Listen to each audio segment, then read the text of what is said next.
আজকে আমরা একটা নতুন ইংরেজি শব্দ শিখব। শব্দটি হল মরোজ। কখনো কি এমন হয় যে কোনো কারণে মনটা খুব বেশি খারাপ লাগে? আচ্ছা, তাহলে মিনার গল্পটা শোয়া যাক। দেখুন, ওর আজ মনটা একদমই ভালো নেই। কেন? কারণ ওর ফেভারিট ক্রিকেট টিম যে আজকের ম্যাচটা হেরে গেছে।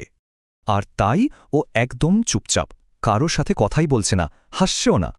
এই যে এমন মনমরা হয়ে থাকা, একে ইংরেজিতে ঠিক কি বলা যায় বলুন তো?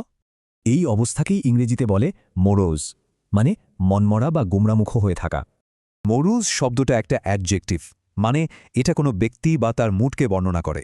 তার মানে আমরা এখন মিনার জন্য বলতে পারি, মিনা ইজ ফিলিং মোরোজ। চলুন এবার দেখি রিয়েল লাইফে এই শব্দটা আর কিভাবে ব্যবহার করা যায়।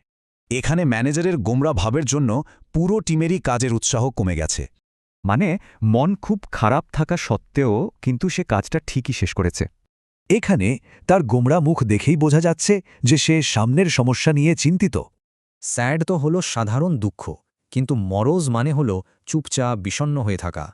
সহজে মনে রাখতে মেঘলা দিনের কথা ভাবুন। ওই মেঘলা ভার ভার অনুভূতিটাই হল মোরোর্স। এবার একটু ভাবা যাক আমাদের নিজেদের শেষ কবে এমন মোরোজ লেগেছিল।